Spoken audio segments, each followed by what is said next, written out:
고지혈증이야말로 정말 약을 드시면 안 되는 부작용이 어마어마하게 커요. 그러면 콜레스테롤 관리를 어떻게 해야 되느냐, 고지혈증을 극복하는 방법.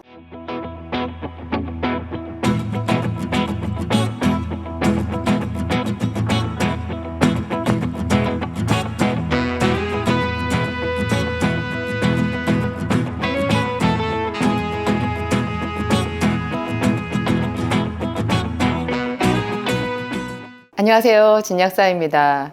고지혈증 때문에 고민하시는 분들 아주 많아가지고요. 제가 오늘 그 주제를 한번 삼아 보았어요. 고지혈증을 병원에서 처방하는 약을 먹어서 수치를 정상으로 만들었다고 그냥 괜찮다고 생각하시는 분들이 많은데요. 여러분, 고지혈증이야말로 정말 약을 드시면 안 되는 질환이에요. 고지혈증 약은 사실 약사인 제가 보았을 때 거의 실패한 약에 맞아요. 약이라는 것이 맞아요. 그거는 좀 제가 과격한 표현일 수 있는데요. 퇴출되어야 되는 약 1순위예요. 왜냐하면 그 수치는 정상으로 만드는데요. 그걸로 인해서 동맥경화가 예방되지도 않고 동맥경화를 치료하지는 당연히 못하고, 그리고 그 약으로 인해서 부작용이 어마어마하게 커요. 그냥 수치만 정상이에요. 그래서 의사 선생님들한테 그냥 수치가 좋다라는 그 칭찬 듣는 것에서 끝이에요. 여러분, 우리 몸이 좋아져야지 맞는 약이잖아요. 그러니까 고지혈증 약에 의존하시면 큰일 난다는 거 아셔야 되고요. 정말 수치가 높을 때 어쩔 수 없이 짧게 먹을 수도 있지만, 저는 그 짧게 먹는 것도 의미가 있나 그래요. 그거 약을 먹느니 식이요법, 운동요법을 선행하시는 것이 훨씬 더 맞고요. 그리고 한 가지 중요한 것, 나이가 들수록 본래 콜레스테롤 수치는 병원에서 말하는 정상 수치보다 높아야 오래 살아요. 약간은 높아야 돼요. 그거 여러분 아셔야 되고, LDL 수치를 70 이하, 80 이하로 해라. 그렇게 하면 여러분 일찍 죽어요. 사람이 영 매가리가 없어요.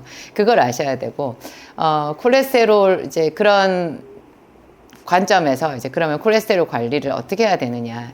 제가 그 사람들을 이렇게 보았을 때 어디 같이 식사를 하러 가거나 아니면 단체로 여행을 가서 아침 식사를 이렇게 같이 해보면요. 한 50대 이상 나이 드신 분들이 아침에 조식 뷔페 이런 데를 가면 밥을 드시는 분들이 거의 없어요. 거의 다가 야채를 이렇게 드시는데요. 또 조금 더 자세히 그분들의 이야기를 들어보면 야채, 생야채, 생과일 이런 거 먹는다고 하시면서 사실은 과일을 많이 드시거든요. 야채보다도 과일을 많이 드세요. 야채, 과일, 생채식을 한다라고 말씀하시는 분들의 실상은 사실은 과일식이더라는 거죠. 과일은요, 과당하고 포도당이 굉장히 높거든요. 어떤 과일이든지 그 과일에 맛있는 맛 있잖아요. 야채는 맛이 없어요. 그리고 야채는 건강한 사람들은 소화가 잘 되는데요. 연약한 사람일수록 이 야채가, 특히 생야채가 갈아도 소화 흡수가 잘 안 돼요. 그래서 그 즙 같은 거 이런 거 있잖아요. 한꺼번에 쭉 마시면 그냥 화장실 가서 다 쏟아버리시는 분들 많거든요. 하나도 흡수가 안 된다는 얘기고, 하여튼 그래요. 근데 과일을 많이 드신다 그러면 엄청난 양의 과당과 포도당을 먹는 것이 되거든요. 특히나 이거를 갈아가지고 즙을 짜서 먹게 되면 더 많은 포도당과 과당이 한꺼번에 우리 몸에 이렇게 소나기처럼 쏟아 부어지는 그런 결과가 돼요. 그러면 혈당이 많이 올라요. 아침을 아예 밥을 안 먹고 과일, 야채식만 하시는 분들, 그런데 실상 열어보았을 때 야채보다는 과일이 많잖아요. 그렇게 해서 드시게 되면 영양의 불균형이 와요. 의외로요, 우리 조상들이 대대로 밥을 먹었잖아요. 이 밥과 반찬을 먹는 것이 골고루 먹어라. 우리 애들한테 말할 때 밥 먹으면서 반찬 골고루 먹어. 그런 말들 우리 어렸을 때 많이 듣고 컸잖아요. 그게 놀랍게도 그 건강을 지키는 가장 기본 패턴이더라는 거예요. 그 시시하고 듣기 싫고 하여튼 그런 늘 듣던 그 지겨운 소리잖아요. 그게. 그런데 그것이야말로 우리가 콜레스테롤을 극복하는 데 있어서도, 당뇨를 극복하는 데 있어서도 가장 그게 황금률이더라는 거예요. 골든 법칙이더라는 거예요. 밥을 빼고 과일하고 야채로 우리가 배를 채우게 되잖아요. 그러면 과일이 많이 들어갔을 때 그 과당, 포도당에 문제가 있고요. 또 과당은 포도당보다 당도가 훨씬 높고요. 약간 몸속에 들어갔을 때 알코올과 비슷한 그 진행 과정을 이렇게 거치게 돼요. 그래서 마치 술을 많이 마시면 술에 중독이 되는 것처럼 과당도 계속 많이 먹게 되면 과당에 중독이 될 수 있어요. 그리고 여러분 놀랍게도요. 과일하고 야채하고 뭐 이런 것만 먹는데 그 사람의 몸에 기름이 많다라는 거 이해가 되세요? 특히나 중성지방 수치가 엄청 올라가요. 분명히 과일이나 야채 같은 거에서는 그게 기름이 없잖아요. 그러면 여러분 한번 이런 생각 해보셨어요? 소가 뭘 먹어요? 소는 풀만 먹어요. 물론 이제 곡물도 먹이죠. 어쨌든 소는 고기를 안 먹거든요. 소는 기름기를 먹지를 않아요. 그런데 여러분 스테이크, 쇠고기 먹어보세요. 그게 얼마나 기름이 많은지. 소 뼈를 곰탕 한다고 끓여보세요. 거기서 기름 어마어마하게 나오잖아요. 소는 기름을 안 먹는데 왜 기름이 많을까요? 그러니까 우리가 기름에 대해서 많이 잘못 알고 있는 거예요. 여러분, 기름이요, 탄수화물이랑 같아요. CHO로 이루어져 있어요. 우리 중고등학교 생물 시간에 배웠거든요. 탄소, 수소, 산소 있잖아요. 이것들 CHO, 탄소, C, H는 수소잖아요. O는 산소예요. 이 대기 중에 있는 거의 모든 것들이 CHO로 이루어져 있고 가끔 거기에 N이 들어가요. N은 질소인데 이 질소가 들어가게 되면 그게 단백질이 되는 거거든요. 그러니까 포도당, 과당이나 기름은 지방이잖아요. 이 지방도 잘게 쪼개면 우리 몸에서 완전히 소화가 되고 나면 이산화탄소하고 물이 되는 거예요. 이산화탄소, 물. 이산화탄소하고 물이 탄소, 수소, 산소잖아요. 놀랍지 않으세요? 여러분, 이 공기 중에 탄소나 수소나 산소, 눈에 보이지도 않는 이것들이 우리가 먹는 음식을 이룬다라는 거 신기하죠? 기체니까 탄소나 수소나 산소는 보이지도 않고 잡을 수도 없어요. 그런데 이게 우리가 반찬으로 밥으로 먹는 밥이나 반찬이나 이런 모든 것들 전부 다 CHO, 탄소, 수소, 산소로 이루어진다라는 거 정말 저는 학교 다닐 때 충격이었거든요. 우리가 음식을 먹고 완전히 우리 몸속에서 그게 대사가 완벽하게 이루어지고 나면, 그러니까 우리 몸의 에너지원으로 다 쓰이고 나면 나가는 것이 이산화탄소하고 물이 나가는 거예요. 그러니까 과당, 포도당 이것이요 기름이 된다라는 거예요. 여러분, 우리가 밥을 먹는데 뭐 과일을 먹는 것도 마찬가지예요. 그걸 먹는데 그걸 전부 다 에너지로 쓰지 않잖아요. 좀 남거든요. 남는 것을 우리 몸에서 지방으로 저장을 해요. 우리 몸속에서 탄수화물이나 여러 가지 다른 그런 과일, 야채 이런 속에 들어있는 포도당, 과당. 포도당, 과당도 사실은 탄수화물에서 오는 거거든요. 여러분, 밥을 입안에서 오래 씹으면 달달하게 단맛 나죠. 그 탄수화물이 포도당으로 바뀐 거예요. 탄수화물이 포도당으로 바뀐 거예요. 이런 것들이 몸속에서 다 저장을 해야 되는데 이걸 농축시켜서 저장해야 되잖아요. 우리가 뭐 베개나 이불 같은 거 이렇게 부풀어져 있는데 이불집 가보면 그게 안에 바람을 다 빼가지고 압착시켜서 납작하게 만드는 그런 거 여러분 보신 적 있죠? 그게 뭐 이불 가게에서만 있는 게 아니라 우리 몸속에서 그런 게 있어요. 우리가 과잉으로 먹은 음식들 그거를 저장을 할 때 농축시키는 방법이 지방으로 농축을 시키는 거예요. 그래서 포도당이나 과당을 좀 많이 먹잖아요. 그게 이제 밥을 안 먹으니까 과일을 좀 더 많이 먹게 되고, 과일 먹다 보면 내가 밥도 안 먹는데 이걸 뭐 포도 한두 알 먹고 끝낼 일이겠어요? 뭐 포도도 한 반송이 이상은 드실 거고 포도만 먹겠어요? 뭐 다른 요새 이제 가을철 되니까 또 얼마나 맛있는 과일이 많이 나와요. 그런 과일들을 이렇게 막 먹게 되는데 그게 따지고 보면 아침 식사 가볍게 하는 것보다 칼로리가 훨씬 높아요. 여러분 그거 아셔야 돼요. 내가 활용하는 에너지보다도 소비하는 에너지보다도 당연히 더 많이 먹게 되어 있고요. 그것은 전부 기름으로 전환이 되어서 그래서 제가 예전에 동네에서 조그만 약국을 할 때 그 어르신들이 주로 이제 약국에 많이 오셨는데 왜냐하면 위에 내과가 있었고 내과에 그 계속 달마다 약 타러 오시는 분들이 주로 다 어르신들이잖아요. 그럼 그분들이 고지혈증, 고혈압, 당뇨 뭐 이런 거 있으시니까, 그리고 좀 치매도 있을 수 있고 소화기 장애도 있고 골다공증도 있고, 이런 것들이 전부 다 무슨 병원의 회원제 같아요. 그냥 한번 등록이 되면 평생 회원, 계속 약을 타러 와야 되니까. 그래서 저도 본의 아니게 이제 그분들 숫자가 많지는 않았지만 그분들을 계속 이렇게 지켜보게 되는데요. 그분들도 신기해하고 저도 신기해하는 게 있었어요. 약사님, 저는 된장찌개하고 밥하고 많이도 먹지도 않는데 그 뭐 채소 반찬이랑 좀 이렇게 먹는데 그게 왜 제가 콜레스테롤 수치가 높을까요? 그렇게 얘기하시는 거예요. 그러니까 고기 하나도 안 먹어도 과일이나 야채만으로도 얼마든지 콜레스테롤 수치가 높을 수 있다. 특히 과일이 해롭다. 이거 아셔야 되고요. 차라리 적당량의 탄수화물을 섭취하고 반찬을 고루고루 이렇게 먹는 것이 과일을 과식하게 되는 것을 예방할 수 있어요. 그래서 반찬 이런 거 속에 섬유질 이런 것도 충분히 들어있잖아요. 야채를 많이 먹어서 좋다고 또 야채를 왕창 갈아가지고 먹게 되면 그게 우리 몸에 소화 효소가 충분히 나오지를 않는다니까요. 우리는 소가 아니에요.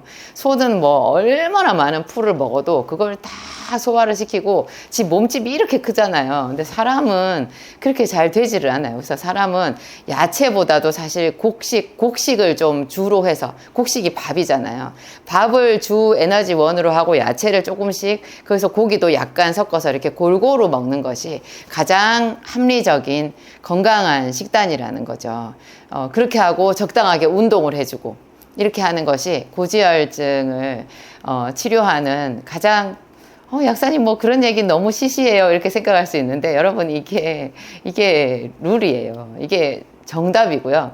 그리고 이제 제가 말씀드리는 거, 몸에 나쁜 기름이 많잖아요. 그 사람들 식생활을 자세히 들여다보면 그도 거의 다 고기를 많이 먹는 분들이 많아요. 고기를 많이 드시는 분, 탄수화물을 안 먹는다. 그래서 저탄고지다 이렇게 해가지고 탄수화물을 거의 안 먹고 그 대신에 지방을 많이 섭취한다 이렇게 해서 지방과 단백질을 섭취한다 해서 고기를 많이 드시는 분이 있는데요. 그러면 콜레스테롤 치료할 수가 없고요. 동맥경화가 그냥 와버려요. 고지혈증 수치를 관리해야 되는 것은 확실히 진리거든요. 제가 예전에 어떤 한 분을 봤는데 젊은 약사님이었어요. 근데 그분이 이제 힘겹게 대학생활 공부하느라고 되게 힘들었잖아요. 그 뒤에 이제 직장 생활을 하면서 약사로서 급여를 받으니까 얼마나 이제 행복해요. 그래서 자기가 자기한테 상을 주는 방법이 있었는데 그게 저녁마다 스테이크를 구워 먹는 거였대요. 고기를 구워서 먹고 거기다가 술도 한 잔씩 하는 거였죠. 굉장히 행복했대요. 저녁마다 그거 먹는 맛으로 참 살았는데 우연찮게 건강검진을 받아보고 정말 기겁을 했다라는 거예요. 중성지방 수치가 600이 나왔대요. 여러분, 중성지방 수치가 150까지가 정상인데요. 그분이 무려 600이 나온 거예요. 그래가지고 이게 어떻게 된 건가, 머리를 한 대 얻어맞은 것 같았는데 그분이 잘 자기가 생각해 봤더니 자기 식생활이 그렇게 문제가 있더라는 걸 알고 그 술과 고기를 딱 끊고 나서 그냥 정상 범위로 딱 내려온 거예요. 이렇게 먹는 것이 중요해요. 스테이크를 저녁마다 먹었던 어떤 60대 할머니 이야기도 제가 들었거든요. 60대는 요즘에 할머니가 아니긴 하죠. 하여튼 60대 좀 나이 드신 여자분 이야기를 들었는데 저녁마다 마음이 꿀꿀하고 우울하고 그래가지고 그분도 스테이크를 좋아해서 자기가 자기에게 상을 주는 방법이 스테이크를 먹는 거였는데요. 그거를 한 2년인가 드시고 혈관이 다 손상이 되고 말았어요. 여러분, 왜 미국 사람들이 그 심장병이 사망 원인의 1위, 그 사망 원인 1위겠어요? 그분들 식생활 때문에 그렇거든요. 그분들이 한식, 그러니까 삼겹살에다가 밥하고 상추하고 먹는 이거를 먹고 오히려 살이 빠졌대는데 그게 무슨 말이겠어요?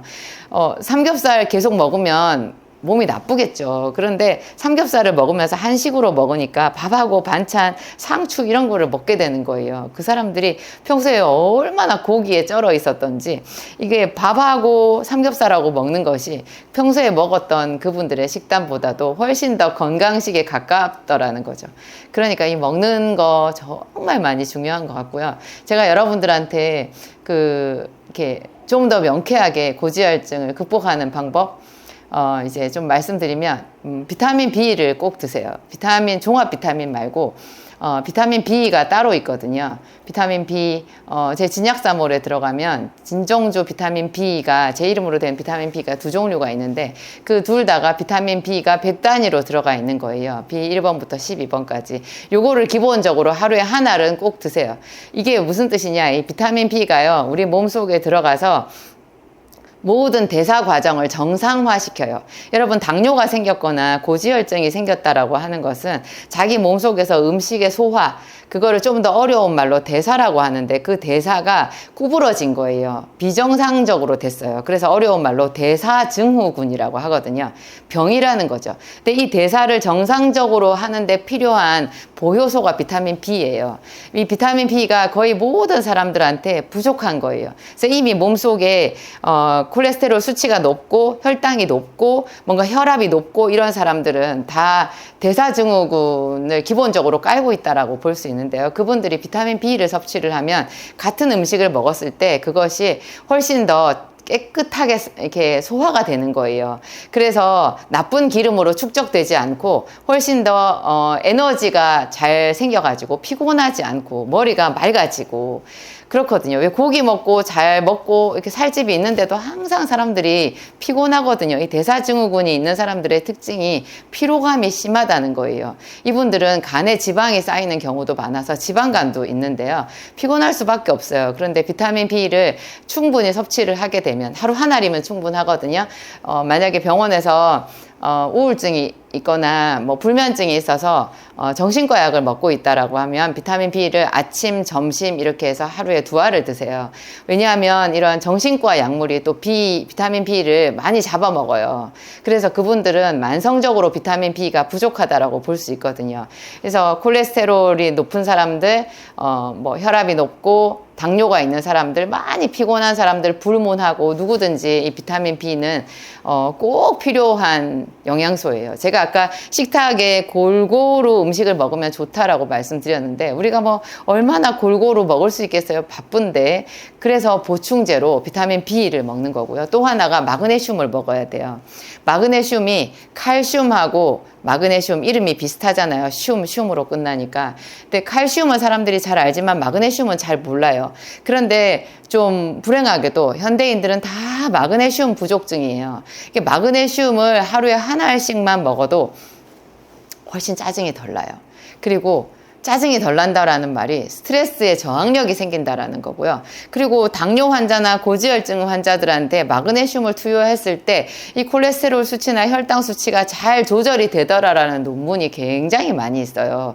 그러니까 마그네슘도 여러분 꼭 드세요. 거의 대부분의 사람들이 이 현대인들은 다 마그네슘이 부족하거든요. 마그네슘도 종합 영양제로 된 거 말고 마그네슘과 토코페롤이 같이 들어있는 그 약 있어요. 건강 보충제로 나와 있는 것들이 있는데 제 진약사몰에도 마그네슘이 있거든요. 그거를 하루에 한 알씩 정도만 드세요. 마그네슘은 고용량으로 먹을 필요는 없어요. 그런데 그 한 알 혹은 뭐 많이 먹는 사람은 2알 먹을 수 있는데 이게 변이 약간 묽어질 수 있거든요. 그래서 마그네슘을 먹을 때는 비타민 C랑 같이 드세요. 그러면 마그네슘의 흡수율도 높이고 설사를 일으키는 부작용도 좀 줄일 수 있어요. 저는 보통 마그네슘을 하루에 꾸준히 한 알씩 드시라고 말씀드리는데요. 이 안에 들어있는 토코페롤이랑 하는 영양제랑 같이 합쳐져 가지고 우리 몸의 대사를 굉장히 효율적으로 만드는 작용이 있고 이렇게 기름기가 몸에 많은 사람들, 콜레스테롤 수치가 높은 사람들이 혈관이 잘 망가지고 몸이 빨리 늙거든요. 그런데 이 토코페롤이 항산화 작용을 해줘요. 그래서 늙지 않게 해준다라는 것. 근육의 피로도를 떨어뜨려주는 그런 아주 고마운 작용이 있어서 마그네슘, 토코페롤이 2가지가 같이 들어있는, 가끔은 여기에 비타민 D가 들어있기도 하는데요. 하여튼 요 정도로 간단하게 들어있는 영양제 하나를 드세요. 그리고 이제 또 여러분들한테 말씀드릴 거, 제가 자주 말씀드리는 거, 비타민 C를 좀 고용량으로 드세요. 그러면 본래 콜레스테롤 수치를 관리하는 제일 큰 목적이 동맥경화 예방이고 동맥경화 치료거든요. 근데 고지혈증 약을 아무리 먹어도 혈관은 막혀요. 계속 막혀요.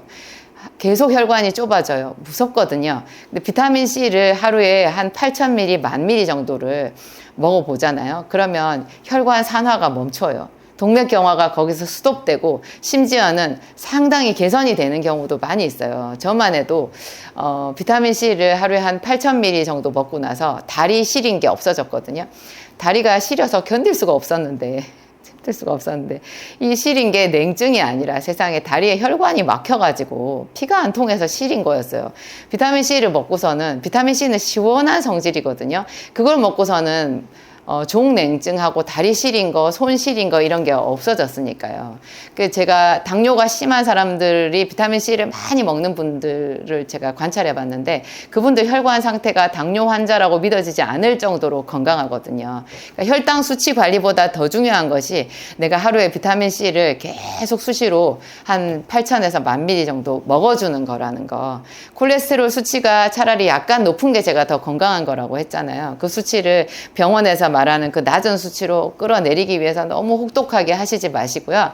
어느 정도 조절할 만큼 하신 다음에는 비타민C를 충분하게 드세요. 그러면 여러분 젊어질 수 있어요. 혈관을 지킬 수 있어요. 그 다음에 제가 굉장히 강조하는 것이 기름은 기름으로 치료하거든요. 나쁜 기름을 좋은 기름으로 치료해요. 여러분 좋은 기름 하면 제가 말씀드리는 기름 3종 세트 있죠. 오메가3, 그 다음에 감마리놀렌산, 레시틴. 여기에다가 한 가지 더 추가하면 이제 엑스트라 버진 올리브유예요. 올리브유 마트에서 파는 그냥 병에 들어있는 그런 올리브유 말고 좀 치료 목적으로 나온 고급 올리브유가 있어요. 그것을 엑스트라 버진이라고 하는데 제 진약사몰에 제 이름으로 되어 있는 이렇게 포로 된 거 병에 250ml 병에 든 2가지 올리브유가 있는데요. 이런 것들이 여러분들 몸속에 있는 기름독을 제거해요. 특히 이제 레시틴이라는 거 있잖아요. 그거는 별명이 기름 퇴치자예요. 지방 퇴치자. 그래서 몸에 자꾸 이렇게 기름 주머니가 생겨가지고 거기에 뻘겋게 되면서 종기가 생기는 분들 있잖아요. 이 레시틴, 오메가3 이런 것만 장복해도 그 기름 독이 풀리거든요.